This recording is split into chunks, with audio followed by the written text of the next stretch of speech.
Good morning and welcome everyone to the 11th meeting of the Environment, Climate Change and Land Reform Committee this session.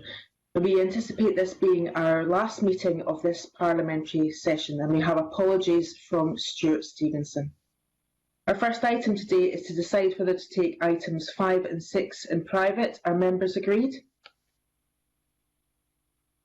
Thank you, colleagues. For our second item, we'll be taking evidence on the Scottish Government on the UK statutory instrument exemptions from official controls at border control posts, Amendment Regulations 2021. Members will be aware that a revised SI protocol has now been agreed between the Scottish Government and the Parliament.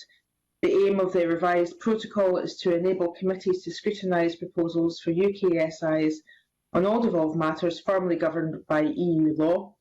The original SI protocol only applied to scrutiny of consent to SIs which fixed deficiencies under the European Union Withdrawal Act 2018, and the new SI protocol will continue to apply to these technical changes and ensure continuity of law, but will also extend to proposals for SIs which introduce new regulatory or governance regimes or which implement policy choices. The committee only received notification of this SI last week, and members have some questions with the notification, and we have asked government official to come in front of us, and I'd like to welcome Jesus Gallego, the Deputy Director, EU Exit Unit and Deputy Chief Veterinary Office. Good morning to you. I'm going to move straight to our questions, and I guess I'd like you to outline the urgency. Why the urgency? Why the very late notice of this eye? What's behind that? Thank you, Convener. It's purely to follow the UK Parliament timetable because we only received this instrument very late. So we made it available to the committee as soon as we had it, but unfortunately that was with only 10 days bore laying date. So it's really a process issue rather than anything that might have a consequence in practical terms if this wasn't done, and it's so that because our dissolution is imminent. That's absolutely right. It's purely a process matter. Okay. I don't know if any other members have any other questions. Mark?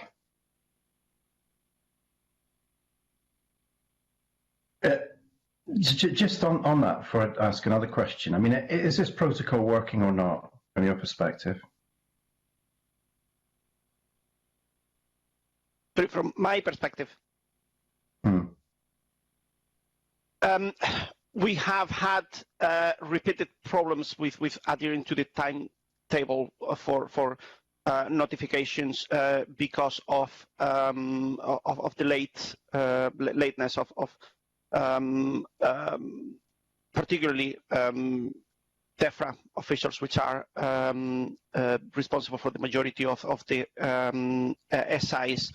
That we in agriculture and rural economy are responsible for this. This is not an isolated incident, and you'll be well aware. It's been frustrating for all, and I realize that it is frustrating for the committee, but we have done our best to give committees as much notice as we can, but we really depend on UK government for these instruments. Yeah, it's concerning and it's frustrating. Can I ask then just about the detail of this change in border controls around animals that are to be tested on? What sort of practically changes as a result of this? I mean, does it mean that instead of vets at border controls, you have vets at facilities that are doing animal testing? In practice, it has very little impact. For animals, that before the end of the transition were coming from the European Union. There is no change at all because they never had to go through a border control post. They went straight to the approved laboratory premises. For third country animals, which are not really the majority of those coming into UK and Scottish establishments, in practical terms, because these establishments are approved and operate under a biosecurity regime that was already in place before the end of the transition and continues to be in place, it has a very low impact on animal health. These facilities operate under an approval and under official supervision from an official veterinarian, which is also how border control posts operate. So it has the advantage by giving them this derogation of not imposing an unnecessary burden on animals that, because of the nature of their use, are of high health status. And are under much stricter levels of supervision that, say, farm animals or pets would be. So it's appropriate that they don't have an extra layer of supervision at the border control post. These facilities are also under supervision of an official veterinarian appointed by Scottish ministers. And have to comply with strict biosecurity conditions, including quarantine facilities and separation from other animals when they arrive, which is actually higher than, say, livestock or pets would be subject to, even if they went through a border control post. Can I ask you about the broader context here of animal testing? Is this in a context where we're expecting animal testing to continue to reduce in science, or are you expecting animal testing to increase? And you'll have heard some of the concerns about the UK REACH regulations and whether that could require repeat animal testing. The use of animals in research is a reserved matter. So ultimately the policy and the regulation is for the Home Office. The expectation from animal welfare and veterinary perspective is that we would expect the use of animals in research to be minimized, and for scientific developments to lead us to a reduction in the need of use of live animals. That's an expectation and a hope rather than a policy, because it's not our policy. Okay, thanks. Thank you. And I'm not seeing that any other members have any comments to make. And thank you very much. I think we're getting loud and clear that this has been frustrating for people at Scottish Government level, this lack of notice, but that you're largely content with the impact of this SI. So, Mr. Gallego, I'd like to thank you very much for your time this morning. Thank you. Our third item today. Thank you. Our third item today is consideration of a number of notifications from the Scottish Government in relation to consent to a UK statutory instrument, and they are the Fluorinated Greenhouse Gases Amendment EU Exit Regulations 2021, the Storage of Carbon Dioxide Amendment EU Exit Regulations 2021, the Climate and Energy Revocation EU Exit Regulations 2021, the REACH Amendment Regulations 2021, and the exemptions from the Official Controls Border Control Post Amendments we've just been discussing 2021. So we do have a number of comments to make about the process here. These amendments, these notifications coming in today are making technical fixes to flaws in the SIs that we have already looked at. And again, we are quite frustrated at the lack of information generally on frameworks surrounding some of these SI notifications. There seems to have been a common theme of the last couple of years, not just in this committee, but in other committees in the Scottish Parliament, that the frameworks that underpin some of the issues raised by these SIs are not developing at a pace that we would like, and certainly we don't seem to be getting information on them. And with regard to the REACH regulations, we've got a letter from Cabinet Secretary as well, again about Scottish Government frustration that EU REACH wasn't adopted when it could have been, and she also flags up, or certainly we also had flagged up to us, that the chemicals industry is now heavily involved in trying to make sure that the REACH regulations do not have any adverse effect on them financially. Now, I don't know if any other members have got any comments to make in relation to any of these SIs, which the government, Scottish Government, doesn't have any objections to any of them in terms of the content of them, but with regard to the process, I know that members have got some comments to make. Mark. Yeah, this just seems to be a consistent theme, convener, and I'm pretty fed up with it, to be honest. I mean, it feels at times like we're being treated as a community council, and the only thing we can do is, write an occasional letter back to the UK government or at times Scottish ministers as well. I mean, an example of that is the F-gas statutory instrument. I mean, in the notification, it wasn't even clear where the powers would actually be transferred to. And that's simply not good enough. It's simply not good enough. Where it comes to the REACH regulation, again, I mean, the terms of the statutory instrument are not available. So we've got a policy intent, but we don't actually have the SI. So again, I think the process can be meaningless at times, and this committee is struggling to understand what the impacts are of these regulations, and whether they've been properly drafted or not, as many of them haven't been over the last year. The only other point I would make, just in relation to the REACH regulation, is that there clearly is a strong industry lobby at the moment. I think we're trying to make sense of in what ways does the industry want to reduce costs. I think it's really important that the Scottish Government has a view on that. I'm disappointed to read from the Cabinet Secretary that the government doesn't have a view on that, won't have a view until after the election.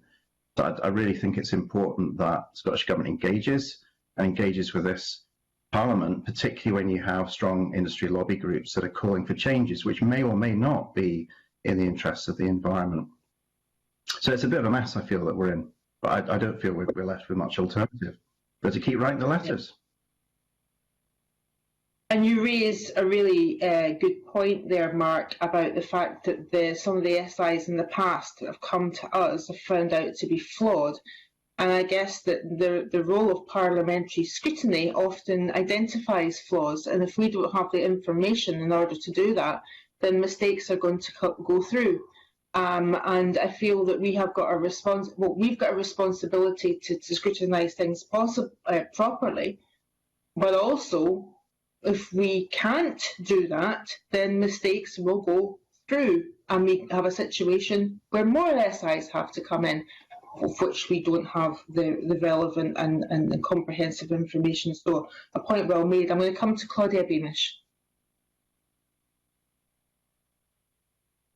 Yeah, thank you very much, Convener. I really want to echo and reinforce the points made by yourself, Convener, and by Mark Ruskell, because it's quite disheartening to spend time as a committee member and commit to trying to get to grips with what these often very important SSIs are in relation to European withdrawal particularly, and they come late very often. That puts the Scottish Government officials in a difficult position as well. It puts pressure on us as a committee, and our role of scrutiny is really quite fundamentally important, and it's hard to carry it out in the situation we're put in. And I think it's very important that we highlight, not only in our legacy report, but in, and it does become somewhat tedious, but I was going to say in writing to the UK government about these delays and our concerns. But we were doing the same last week, so perhaps if that letter's gone, so be it, but if it hasn't, which I understand it might not have done, perhaps we could be even more robust about this, because I wouldn't want a new committee to be put in this position. Thank you.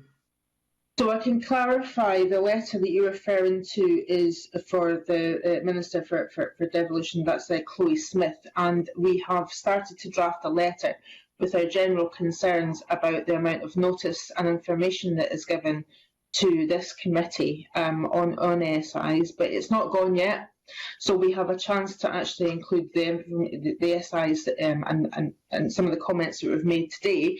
But as Mark says, you know, we write a letter and nothing seems to make any difference. And it's not just been in the last couple of weeks or months, it's been in the last couple of years, and this has not changed. But of course, as members rightly point out, that the statutory instruments for technical fixes, as now that we've left the EU, are not going to end in the next month or so, and certainly the development of the common frameworks is not going to end in the next couple of months. We're looking at, you know, well into the next Scottish Parliament. So we have flagged this up in our legacy report. The committee that will take over from us will have to keep a very close eye on this. And certainly we hope that some of the concerns that we've got, which is shared by the other devolved parliaments as well, the Welsh Parliament has the same issue, actually lead to some solutions and some fixes in the procedures. Okay, so members have made their points on that, and we will discuss the letter that we want to send to the UK government. So in terms of the SIs that we have in front of us, which includes the SI that we had a Scottish Government representative in front of us, are members content to write to the Scottish Government to confirm the committee is content for consent to be given for the UK SIs referred to in these notifications? Yes, you are. We are content. So we will respond to the Scottish Government. The fourth item on our agenda is consideration of the negative instrument, the Red Rocks and Longay Urgent Marine Conservation Order 2021. The Scottish Government has laid this SSI on an urgent basis, and it's to protect a recently discovered nursery site for the endangered flapper skate. The committee notes that the breach of the 28-day rule, and that the Scottish Government has written to the presiding officer is required to explain why this has been deemed necessary in this case, and members will know that this was raised in the Chamber in portfolio questions by a member to the Minister as well, with regard to what has been done to protect this breeding ground for the flapper skate. So I'll come to members now. I know some members have some comments to make in relation to this instrument. So if you would like to let me know if you would like to come in.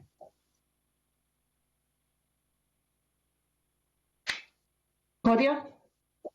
Yeah, thanks very much, Convener. I mean, these protections are fundamentally important for our marine environment and for sustainable development in the marine environment. I'm very relieved that this particular one has come forward. I think maybe other members have questions about why it had to be put on an urgent basis. But I've got a specific question, and it's really a clarification.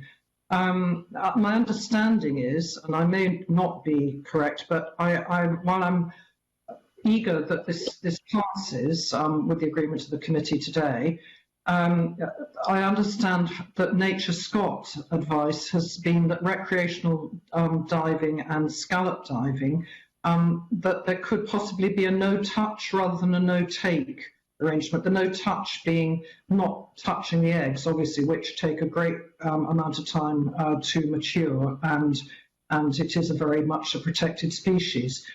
So I was approached by a recreational scuba diver quite very recently, who's also been a citizen scientist involved in finding the eggs, and this issue was raised, and I think it would be helpful to have a clarification on it, because it's vital that we take people with us who've been working to discover things. And it may well be that it should be a no-take zone, and I would totally respect that, as I hope everybody would, and expect everybody would. But I still would like that clarification. Thank you. Thank you, Claudia. And I come to Angus MacDonald. Okay, thank you, Convener. Following on from Claudia Beamish's comments, there does seem to be an issue here where we would not be aware of the situation at Red Rocks and Longay without the information received from scallop divers, recreational divers and citizen science divers, as well as the local knowledge and feedback from creel fishermen. Yet they're all to be banned from the no-take zone. This clearly will hinder much of the sighting information and local knowledge gathered by divers and creel fishermen with a distinct lack of data getting fed back. So it's also concerning that organisations and individuals are now considering not providing data to NatureScot in case it adversely affects their areas and their ability to operate, resulting in more no-take zones or no-touch zones. So I'm aware of the urgency, Convener, given the seasonal closures coming to an end shortly, and it's clearly a difficult call for NatureScot, Marine Scotland and the Scottish Government, but I think we need to know that they're aware of the issues that are arising and that they're taking these on board. So as a committee, I think we need to highlight these issues and the knock-on effects to the government. Thank you. Thank you, Angus. And I come to Finlay Carson. Thanks. I think it's really important that we appreciate how important it is to protect this flapper skate, and it is indeed one of the priority features the Scottish Government has identified. However, I do have concerns about the lack of information regarding the consequences of a longer or a complete ban on any fishing, and what the impacts might be for displacement of hand dive, but also mobile and fixed gear. It would be useful to have more information regarding potential impacts on the sustainability of some of these fisheries, and what steps have been taken to address the potential loss of income for fishermen not being able to fish in these areas at all. Whilst I stress that the overriding importance of this is to protect the species, some more information would have been useful, and I think we should request it, particularly when it's going to result in a complete closure of this fishery for at least a year. Okay, thank you. And I'll come to Mark Ruskell.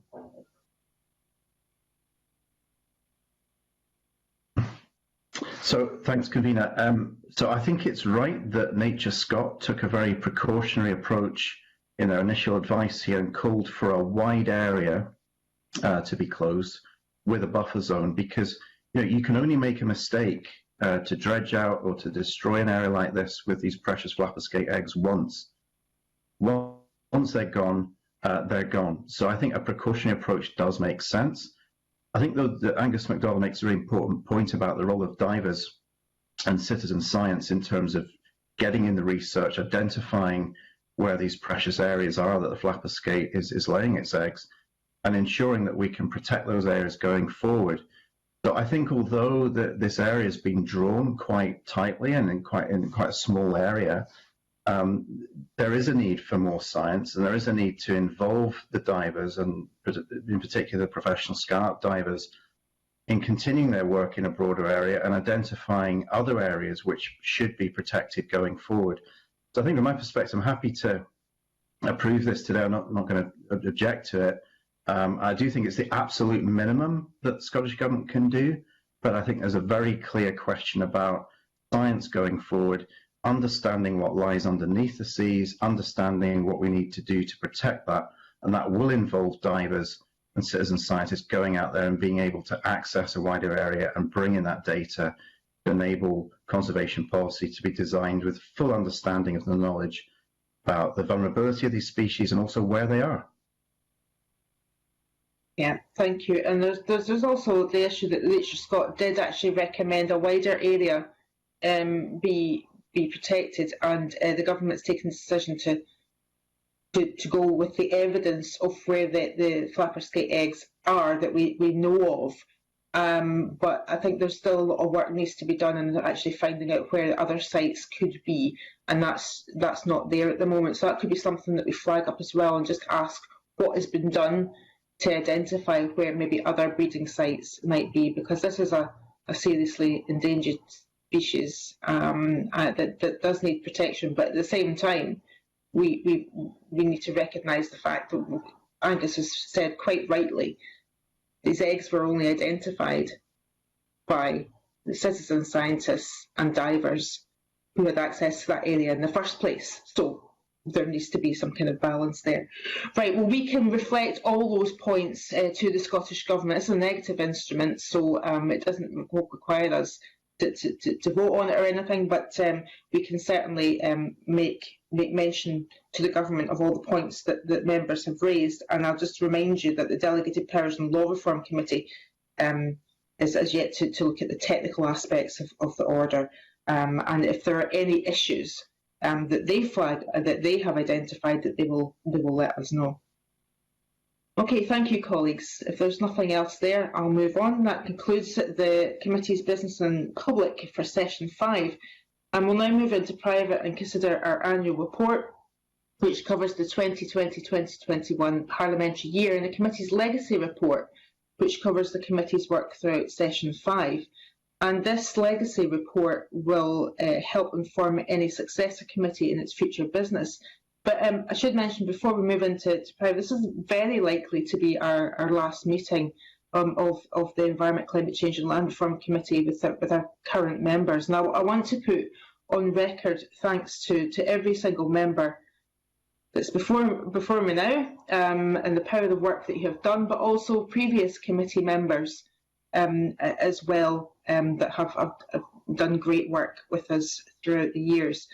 And to all stakeholders who gave evidence, and all those behind the scenes in the Parliament, our clerks, our excellent clerks, our excellent members of the Scottish Parliament Research Centre, SPICE, the official report, broadcasting and security, and to everyone who's helped along the way. But I'd also like to single out 2 particular members that are retiring. One of them is not with us today, Stuart Stevenson, long-serving member of the committee, and one of them is with us today, Angus MacDonald, who's been in the committee both in its previous form in the last Parliament and throughout on this Parliament. And so I want to thank them both very, very much for their dedicated service, and wish them all the very best in their lives beyond the Scottish Parliament. And I don't know if any other members would like to make any comment in relation to that. Claudia. Thank you very much, Convener. I mean, I'd like to echo your words, and I'd also like to thank you heartily for convening us all and managing us all and helping us all to be, whenever we can, a consensual and if I may say so, I think quite a thoughtful committee. So thank you very much. That's really appreciated. Thank you very much, Claudia Beam. We should also mention that, of course, one person who is involved very closely with our committee is the Cabinet Secretary for the Environment, Climate Change and Land Reform, is also retiring, and that's Rosanna Cunningham. And she won't be in front of us again for us to say in person or virtually to thank her for all her work she's done in this portfolio. But I'd like to put it on record our thanks and best wishes to Rosanna Cunningham as well. So thank you all. And we'll now move into private session.